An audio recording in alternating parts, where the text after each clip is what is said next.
As I got another rhyme, another rhythm for y'all to listen. I'm never quitting on my mission, I'ma roll with what I'm giving. Got some ambition, this new edition, filling positions. Looking at the void in myself and feeling what's missing. Better watch the way you going, better go in the right direction. In the moment you stressing, but you gon' be counting blessings. And I know that for certain, keep on working, open curtains. Haters swerving, cause they ain't ready for your final version. Whoa. I'm never gonna give up, fall down, I just gotta get up, yeah.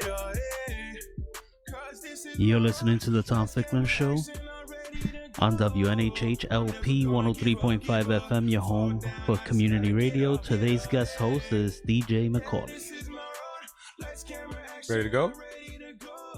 Hey, so this is DJ McAulay here again, sitting in for Tom. Great appreciation. So as a special guest today, or special host today, I got a special guest, one of my closest friends, brother from another mother, but I've known him for my entire life. This is Kendrick Bracey. Good morning.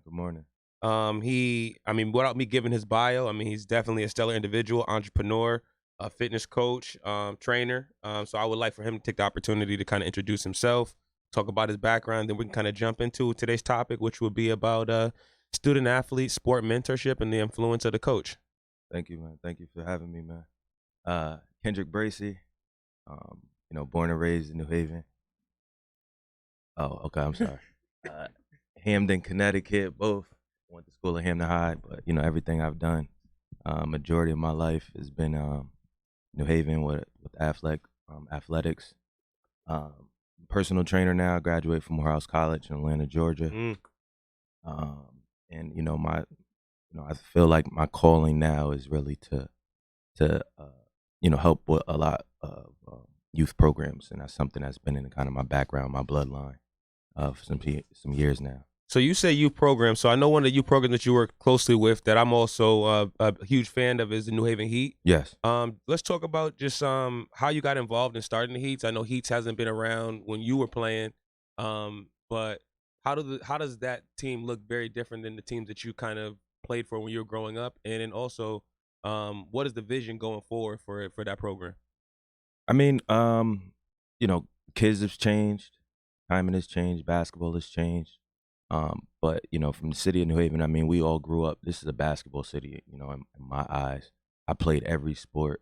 I probably even was, best in other sports. But I always had a love for basketball. It was something that actually brought a lot of brotherhood in the city of New Haven, and it still actually does. So with the New Haven Heat program, or AAU travel program, travel all around the country. We have kids actually from. Congratulations on your championship too. Before I cut you off. Thank you, man. Thank you. Yeah, we took a national championship in AAU this year in Orlando, Florida. But it does a lot. We do a lot for the community. We really try to keep our kids active. One of our number one goals is to get them to further their education, further their dreams and goals to play collegiate sports. And that's been done. Director Rick Kennedy is doing an amazing job. We follow his lead, and we're making some real active things happen. For the city of New Haven and for the state of Connecticut.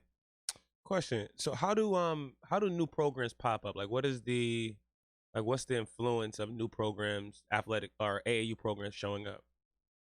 There's a bunch of new programs. There's a lot of good programs. And that's a good thing because we're really the major goal is to actually get to the kids. So, different coaches, different coaching styles, get to kids in certain ways. Kids need to be active. They don't need to be out in the streets. Mm-hmm. So the main thing is to get kids active. So if there's always new programs and people that have new visions about doing certain things, but if you're servicing the kids and helping service in the community, I think that's a good thing. I think my next question, I think you brought up a lot of good points about the different programs. So I guess when we came up, there were, I think, Newhallville Huskies, Farnham Panthers, Connecticut Select, New Haven Royals, Hamden Comets. So what do you feel about the talent? Is the talent different than what it is now? The talent's a little bit different. I think the competitive edge is a little bit different. But, it's great. We got some real talented kids in the city of New Haven, man. On all levels. I think is, downsized a little bit with the numbers. But there's some talented kids in the city of New Haven, man, and we really kind of got to just keep backing them and supporting them, um, to get the best out of them. These kids these days, they're battling with a lot of different issues, a lot of different things. Um, but the main thing is for us to actually stick by them and watch them flourish. I'm telling you, there's a lot of talent around here. Some a lot of hidden gems too. November 23rd at the Fieldhouse, we'll be doing the Athlete Alliance basketball combine. We did football during the summer. It was a great success. We had 120 kids. We expect to do the same thing for basketball, if not more. November 23rd from 7:30 to 5 o'clock, we will have a basketball combine. The combine will be centered on leadership, academic development, and also the bigger, stronger, faster in development. Obviously, I plan on the New Haven Heat kids being at the camp, showing off their talent. So again, it's an opportunity for exposure, opportunity to learn about leadership and academic success. One of the questions I was like, how did you learn about your academic success, or in terms of your athletic career? Like, how'd you mold that? And do you use that same model in terms of working with the kids now? Yeah, I use it as my model because my story was, kind of different. So I stress, academics, at this point because I don't want to see kids fail the same way that I did. Um, Coming out of high school, well, even just growing up, I played all different sports, all three sports: basketball, baseball, football. When I got to high school, I started to get into a lot of the other different things with girls and worrying about other little things that Social kind life, of yeah. yep. And my academics weren't always how I just did what I had to do to get by. And then it came to a point in time when I was playing, I was playing football, and I had a real some good seasons, and I did a lot of good things. And my coaches were trying to help me, like, all right, some schools are looking at you to kind of play some college football. Um, let's start this track. So when we go to break down to go over these GPAs and the class structure, it didn't look too bright for me. So we tried to find out all the situations and solutions to try to make me a Division I player. And I had a few scholarships, but I lost those scholarships because my GPA wasn't equivalent with my SAT score. So I use that to motivate kids now, because I don't want to see another kid go through, the story that, and the struggles that I had to. I still go back and reflect on opening that mailbox. And my Yeah. SAT score was not equivalent to my GPA, and coaches had to call my phone, and I had to tell them I wasn't able to qualify. So for the listeners and the parents that don't understand what the SAT equivalency is, just tell them what the SAT equivalency is in terms of GPA. I think it's changed a little bit now. But back when I was in school, you had to have an equivalent GPA with your SAT score, or just above 850 on Mhm. SAT. If your GPA was a 2.5 or higher. So it's very important that we follow up with our kids' guidance counselors. Keep following up with our kids. There's a lot of different apps and all the stuff now with power schooling. But to make sure that their final grades makes them able to qualify for the NCAA clearinghouse. It's very important. We definitely need to find a way to make sure we're guiding our kids the right way year by year, not just wait to their junior and senior year to find out solution. Absolutely. So you bring up a lot of great points. So I think about my athletic experience, and a lot of it's about knowledge, about parents knowing. And so obviously me and you had this kind of side conversation a lot in terms of athletics and the work that we're doing across sports. But the parents, them knowing, and I feel like as a previous college athlete, I feel almost a little bit more knowledgeable sometimes in working in college spaces, where it's like you're seeing something happen, you're seeing the recruiting happening, and sometimes the parents are not really well aware about what the recruiting process is. It's a very scary process. If you've never been there before, it's scary for the kids. Taking visits, getting letters, getting pieces in the mail. What does that mean?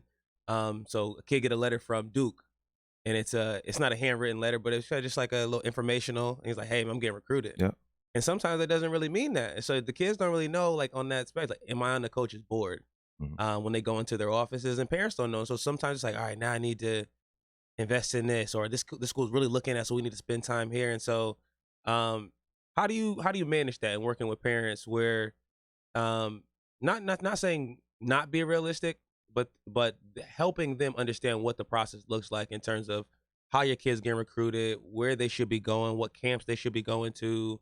Because outside, if they have the GPA already, I think that kind of solidifies. Everybody got a 4.0, SATs above 12, 1300. So, obviously some schools are now moving away from the SAT. But if the kid has a 4.0, then what else what should I be doing as a parent? I mean, there's never enough research. You're definitely going to get a lot of different things and different, answers from a lot of different people. But I think you have to take the process step by step, and then you got to be honest. You got to, as a coach and a mentor, I'm honest with the parents. You got to be honest with the kids. You got to let them know, what each step of the process means. So, for as you get an interest or you get a phone call, all right, what this step means, basically. But overall, number one overall goal, the academics have to be high. I mean, we grew up off something from West Rock around New Haven. Everybody knows is no books, no ball. Absolutely. Kerm, Carolina, and them started, that when the West Rock days. So, that transpires to, I think, any program, whether it's, football, Pop Smith, Pop Warner, you need to actually instill that in the kids now. No books, no ball. And, for the parents is, you have to kind of keep, following and really going through the process. Check up with their high school coaches a lot more. Check up with their guidance counselors. Talk to the college coaches during the times that you can and they're allowed to, because there's a lot of regulations on, parents talking to coaches and coaches talking to kids, as well. So I preach a lot about holistic development for the student athlete, and you wear multiple hats. So as a trainer, as a coach, as a social promoter, maybe online influencer, definitely a youth influencer. How do you juggle most of the hats? And I say that to say that when I always talk about student athlete development, that we have to consider that the student and the athlete are also situated in sometimes public school systems, charter systems, private school systems. We'll talk about later. But what else are they doing? And so I think I work to try to mitigate some of the identity foreclosure where I'm just an athlete. The only reason I can be an athlete is I have to do academics. So I never fully appreciate any of those other positions, but I never really see who I am outside of that. Like, am I good at chess? Am I a strategist? Am I a party promoter? Am I able to organize events for myself that have nothing to do with my athletic ability, and sometimes taking those things? So how do you cultivate that with some of the kids and thinking like, after this athletic thing ends, which 30s, 40s, game over, college, got your degree, came a GA, went into coaching. How you help them transition, and do you add that now? So the things on my end is passion, basically. My passion for, some of the things that I'm into, drives and fuels me every single day. But that's some of the things that you just touched on is a major issue with student athletes, because you get athletes that just want to play sports their whole life and they don't look past, just, dribbling the ball or being on the football field. And that's not a bad thing. I don't want to say, because you have to have, to try to push yourself to get to your goal. You want to be the best. So if you want to push for the NBA, push for the NBA. You have to have a certain work ethic to get there. Everybody's not, it's almost like winning the lottery, so you're not going to really, everybody doesn't achieve that. If you love the game, if you love what you're passionate about, you can still stay around it, even dealing with sports. So on my end is like, all right, I didn't play college football, I didn't play college basketball. How can I still stay around athletes? How can I still motivate others? I do through personal training and coaching. So that's something that the avenue I took. I mean, I have some friends that write, so they're journalists. There you go. Physical therapy. There's a lot of different avenues, that you can choose to still stay around something that you love. What we have to do is we have to actually, introduce some of these things to our athletes, so they don't know about how to go to do some of the things that you're doing now, and how to, I know you're going for your PhD, the road that you take. So we have to also teach that through sports, because I've seen it go left for the people that were great in high school basketball, high school football, and after they stopped playing, they couldn't. Takes them a while to adjust and cope with life. Dr. Harry Edwards said that that now is probably the best time to take advantage of the student athletes' like desires and ambitions, and there's an obsession. There's a real obsession, and when you're saying that, it's like I got to put all my eggs. I want to get to the league, and I'm gonna use my passion to get there. And one part of that is when a kid gets there, does he feel like life's over? Yeah. Like he has never thought about the other goals that he had for himself. It's like you get to that point, it's like, all right, I gotta think about the next goal. Yeah. But sometimes you're like 30. Like you done dedicated 30 years of your life or 24 years of your life to get to the NBA, and you do it. And even it's hard when you get there and say, now I have to dream about holding on to it. Yeah. And then after that, it's like, well, what's left? I mean, I've met my life goal.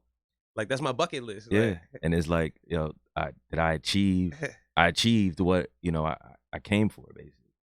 But the main thing is that we have to really find a way to keep them motivated in other things. Even as an athlete, you need to know what you plan to do, after you retire. When you get into college, you need to know what you want to major in. That helps your choice of where you want to, pursue after sports. You're absolutely right. So, some schools are not set up for you to be, the pharmacist that you might want to be after, you finish playing. Or, sometimes the kids take a route to what they try to find the easy way in the school, so they pick the wrong degree that doesn't set them up for after sports. So there is that I think you got to the bulk of my research, the exploitation that happens from someone else coercing the athlete to say, I need you to come to the school, we don't offer you a major, and then also people exploiting themselves. Yeah. And not fully thinking about all the attributes that they offer, and they make the choice to say, I'm going to go somewhere where I know that this school does not support any of the other avenues that I have for my life. If I want to be a pharmacist or a doctor, they don't have my curriculum here, and it doesn't fit for me. But I'm gonna go there anyway because they're putting kids in the league. Yeah. What does that do? Like, and I know from a research standpoint what it does, but how does that serve the greatest benefit of our athletes? And I'm kind of leading the question because I think that's the point of the institution. Like, what is the point of playing? I know why we play. I know why I play. I played because I thought it would create opportunities where I would get financial earnings that it would be like hitting the lottery, and then I could do something else that I wanted to do. Hopefully walk away with no concussions, no major injuries, so nothing but enough money in the bank to be able to walk away and say, I'm good. I'm trying to get retirement and sit down. But I mean, that's nice. But in retrospect, it's like it's a little the probability of that happening was probably a little bit smaller than what I thought it was. Yeah. So how do you work with that? Because I think that is the student athlete model right now in a lot of their minds. I mean, you got some kids, and I know about it because I had that mindset. It's like D1 or nothing. So they see they get interest from a Division I school. That's their push, is to go to that Division I school. That Division I school might have nothing that can help better them after sports. Do they still take that Division I offer? Yes. Do I understand it? Yes, because you want to play at the highest level because that's your number one goal.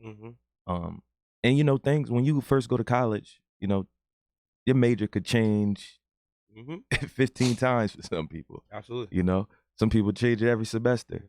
You know, so and that's not a problem, but you need to really go to an institution that's gonna make a better you. What's gonna make a better you? What's gonna put you in a better position after sports? And you have to think about it. So I think we really, I tell kids, get a sheet, write down the things you definitely want to do. Make sure that school has, those things. And then it comes down to a family situation too. A lot of people don't want to. The best school for you might be a little bit further Mm-hmm. from home. So you made me ask a question. So education, specifically choosing the school.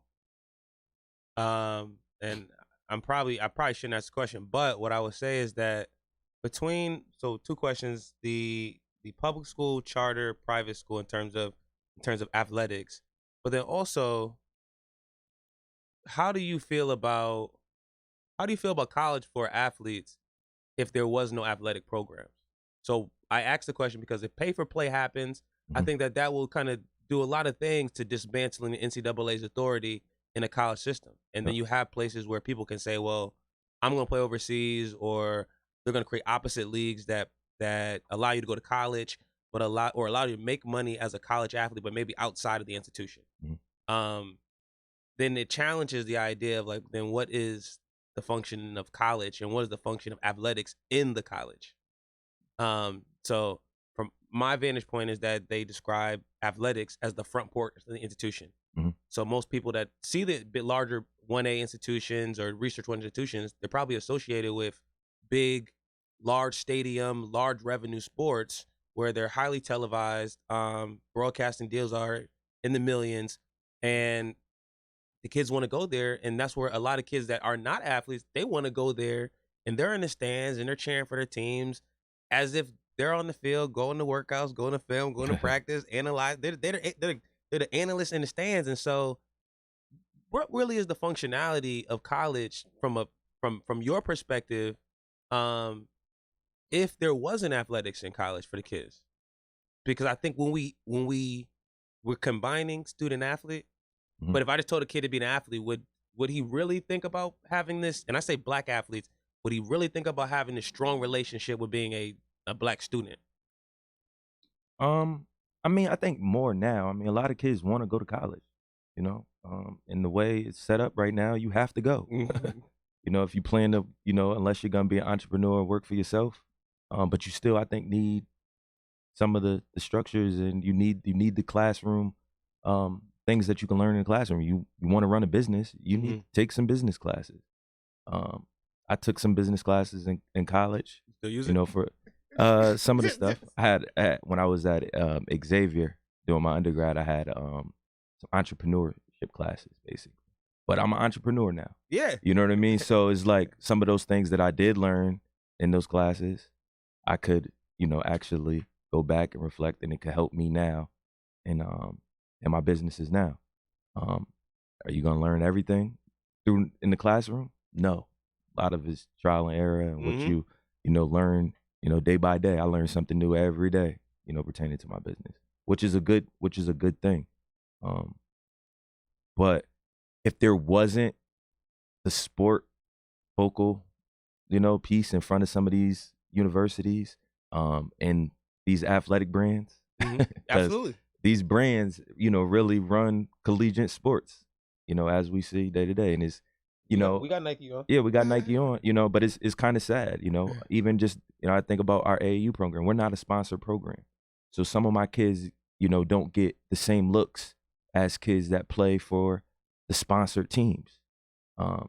And they're just as talented, so it's like, that's not good, because now you really got just kids just chasing these brands, or thinking about they have to play on these branded teams just to go to college. How do you become a branded team?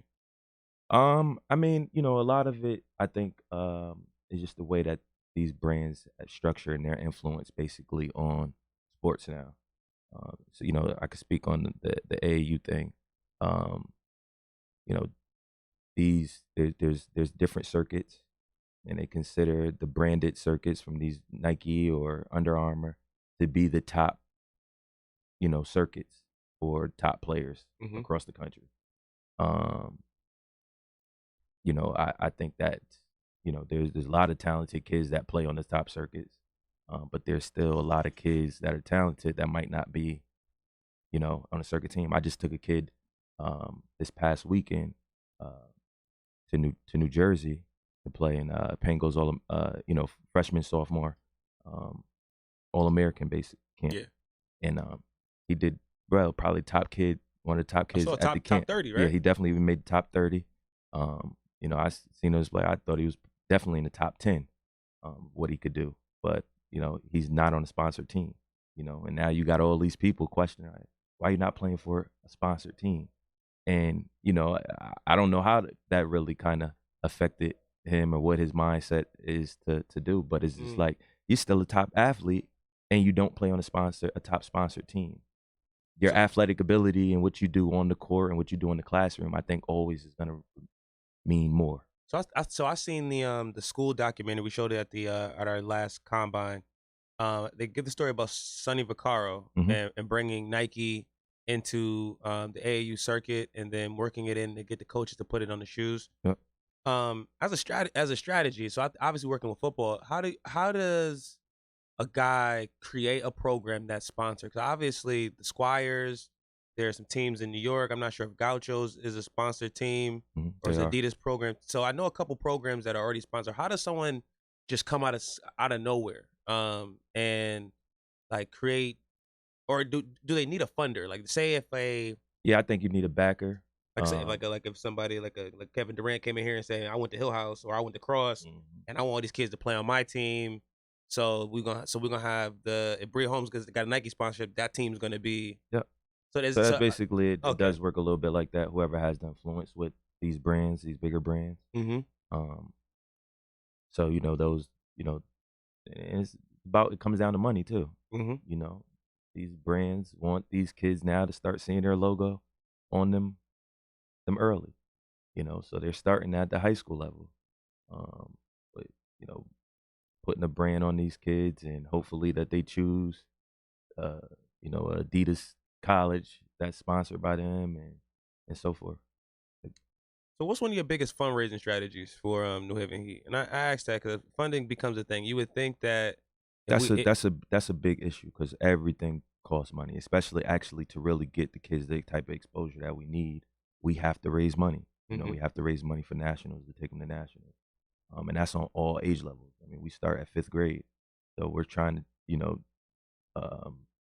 take 12 to 15 kids, almost across the country. The farthest we've been to Vegas. Okay. So taking 15 kids and parents to Vegas, it gets pretty costly, and staying there for, a week, it adds up. So, we try to do a lot of different things to fundraising. We ask for support from our city as much as we can get. But we have some great parents too. We have a great system and organization of how we basically know what we're on a budget and we want to, try to raise. But it's never, it's never enough. It always comes up. Some of our kids are less fortunate than others. So, but we have to make way as a family. We speak, New Haven Heat basketball family. So when we do that, everybody we have to pitch in. We have to try to find a way to make it work. And by the grace of God, we've been able to make it happen. But do we need more to do bigger and better things? Yes. I definitely agree with you. I mean, you guys are definitely well recognized on social media with the highlights. Shout out my boy Durham, man. Yeah, he's taking he runs that Instagram and does all our motion. He's posting a new guy, got practice sessions. So it definitely feels like the guys are definitely devoting a lot of quality time. No, everybody that's really, that's in our program and invested, they're invested in these kids. They're invested in seeing the program, go further and further. I mean, I talk to everybody almost at our program few times a week on what we could do, how we could, set kids up in better positions, and, what we could do for the program to help raise money. What could we do around the city? Um, what could we do around the state to help to keep helping any further and more kids with, getting into college? Question. So, from your opinion, what do you feel athletic does to contribute to, I guess, community camaraderie, Mhm. specifically in New Haven, and from a high school model, from a or high school system, AAU system? How do you build communities? And it's gonna lead me to my second question. Um, how we build our community up. I mean, for everybody just to be active. I mean, when we grew up, you know, most of the friends that we have to this day came through athletics. You know, a lot of people that I know and I either do business with now or just cool with, that we could laugh and joke about our childhood, comes from what we did in sports. We still got memories from Pop Smith, Yes. and so that type of brotherhood that's created through sports um, is something great, and we got to keep encouraging that. I think sports deals with control issues as when kids get older, and then stuff that might happen on in the streets and stuff like that. You have a relationship and you build something with somebody through sports. You ain't gonna want to fight that person Yeah. out, or Yes. have a issue with them later on Mm-hmm. in life, because y'all got a bond that y'all created already with each other. So with that, so in community, I always believe that individuals use athletics as a vehicle that make career opportunities. They get a vocational degree, college degree, that they may. 'Cause again, so we said it's necessary. So if it's necessary, then now they're able to vie for jobs or locally. Maybe they want to become teachers, firefighters, individuals that are within the city that contribute back to sometimes like building stronger relationships in the classrooms, building Mhm. stronger relationships in the community.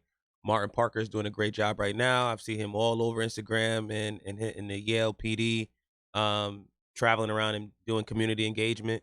Mhm. And so using sport as an opportunity. But what happens when the kids leave? Kids go away to like prep school. They leave at like middle school, high school. Mhm. How do you feel about that in terms of like managing the community camaraderie when they leave? Does the community normally like follow the guys when they? I mean, the community should always support and follow. No matter where your kid lands, if they're going to a prep school, you need to still be rooting for that kid. And then hopefully, when that kid comes back, they come back and they give off that same Energy. energy to the next. And we have to continuously do that. I mean, you still got to check up on these kids that are going off to school. They still might be going through other issues that Absolutely. they might need help with. So basically, as a community, um, we need to make sure that we stick together, stick behind our athletes, stick behind just our kids. Regardless of what. Mm-hmm. I still got kids that I coached in Farnham when they was in 5th and 6th grade. They don't play college sports anymore. I might see them walking around, and and we still got a certain relationship. All my old coaches, I still got a relationship. I still got a relationship with Leonard Jihad. He was one of my coaches. Absolutely. He's doing good work. Congratulations to him. Like, he's doing good work in the community still. So we learn from people, that were our mentors, that were our coaches, and we still built that solid, relationship with. Um, you know, I I get stuff from people that older got people that my grandfather, um, actually was played a big partner role in their lives, and they come to me with like, man, your grandfather did such and such for me, and I try to now, some of the things that he told me and taught me, I still instill, with me to this day. So, we got it never stops, and it never should stop. I think that you bring up the point about what today was about is about the influence of role models and mentorship for the black athlete Mhm. in their path to career development, college development, and how can more people of our age and even older, and even younger, work on becoming mentors and role models? And I think it's a hard process, and sometimes I think Wale said it's like a black man in therapy. Mhm. is a crazy idea, but there's so much mentally sometimes going on that how can I be my best self so that I can support someone else? I mean, we definitely need everybody can be a mentor. Mm-hmm. We definitely need more mentors. Um, in our community, you know, it's not gonna be somebody's full-time job, but you doing something, you know, it could be one time per week, you know, 2 times a month, something. There's a way for you to kind of give back to our youth or give back to the next.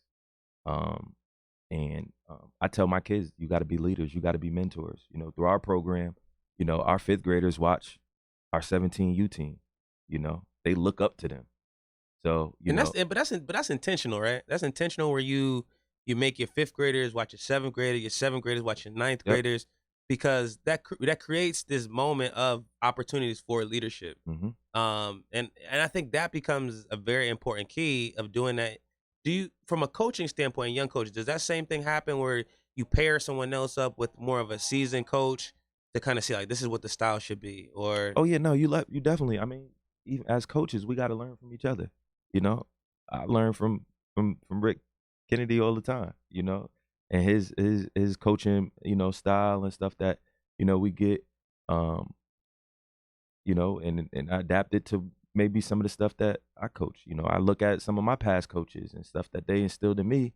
I take a little bit of piece of that from them and put my twist to it. And because like I said, things change, kids change, but you always probably will grab a little bit from another coach. Whether it's an NBA coach, you grab his style of play, and transition it to yours, and hopefully it's something that gets to your athletes, your I, kids. I think that's important. So I think I think that's one of the important points to talking about strategic planning. Mhm. And it's, I guess we kind of talked about a lot. And so how do we kind of hone in and talk about strategic planning for coaches? Because a lot of things from athletics we learn from an improv. Mhm. So we kind of go to the court, see the guy play, kind of learn, kind of fine tune our game. Sometimes practice, maybe open run, maybe it's not specific skill drills. And so we learn so many improvs that we use and it become tools. Mhm. So from a managing standpoint, and you said kind of trial and error with your entrepreneurship, Yep. it's that you kind of have to be in the space and learn different moments, put yourself in challenging situations where it's like, all right, can I do this? Mhm. And have I, and like that was for me for the first camp, that was one of those moments where it's like, can I do this? Yep. And you have to kind of go all in or bust. And if it busts, then you're like, all right, well, I got to change these things, but I have to have kind of documentation. I find that we rely so much on talent Mhm. that we forget about the basic elements, and a lot of the things that we learn, I think we came out of more of a structured system. Yep. And I think you're making a great point about how New Haven Heats is using as a practical solution, trying to put strategy in place, but also like moving into like managing a team. How do you manage a team? How do you budget for a team? How do you fundraise? How much money do you need? And it sounds like you guys you're doing that, Mhm. and every program's not doing that. And so I think about when individuals are not doing it properly. Say it's high school, individuals only there for 4 years. Isn't that kind of detrimental for the coaches that are not critically thinking about that? So obviously, if coaches are listening, parents are listening, that I'm obviously gonna come from the point of that coaches should be critically thinking about what the contribution they're adding to the individual's 4 years of life in terms of their athletic careers, whether they stay there, whether they go somewhere else. And college coaches have them for 4 years. And what are you critically molding that is of benefit to them? Because athletic obsession could become a mental health issue if kids can't come back for themselves. Like, Yeah. I mean, you touched on a few different things. Um, Managing means a lot. Being able to manage the program, manage your team, um, manage. You know, you're not like on our end. Maybe the high school stuff is a little bit different because you're working off basically a certain budget mm-hmm. that uh, they're basically their school budget, whatever their athletic budget for their program is. Um, in our sense, we're dealing with like community and youth programs. I mean, you have to manage everything that comes in. Mm-hmm. Um, and Um, you got to put certain people in place, or everybody has to take on a role Mm-hmm. to make those things come.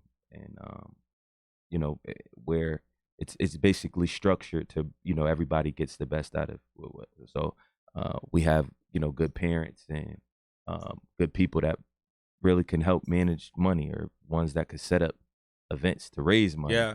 Um, Others that might have a good relationship with, their place of employment to drive things in and drive sponsors and stuff like that. So if everybody plays a collective role in community, athletics, I think that helps out a lot with just, the structuring of everything. I'm very naive, so I always tell myself that um, we're gonna have an athletics community, like it's a full, like it's gonna be athletic town. We're gonna start seeing jerseys being sold, Yeah. like athletic bumper stickers, just everywhere. You're gonna go to the grocery store. There's a fundraising in there, and then coaches going to coaching conferences. Uh-huh. So, is that a real idea? It's like, I mean, obviously I know it's a real idea, but it's like, there's coaching conferences. There's a lot of stuff that but like you just see, like everybody's like, yo, I can't wait. Like the same way we talk about, like say a large basketball camp would be like ABCD camp, right? Mhm. That'd be a big premier camp, or a Adidas Big Time. all that stuff is still going on. And It's kids different is names, looking different for stuff. kids Yeah. looking forward to just preparing for it, right? Mhm. What coaching conference do coaches looking forward to? I mean, there's a few different coaching conferences that they, like different organizations, I guess, put on for one. Um, I know they had one at Hampton Hall, like last year, Mm-hmm. for coaches to go to. I didn't attend. Oh, okay.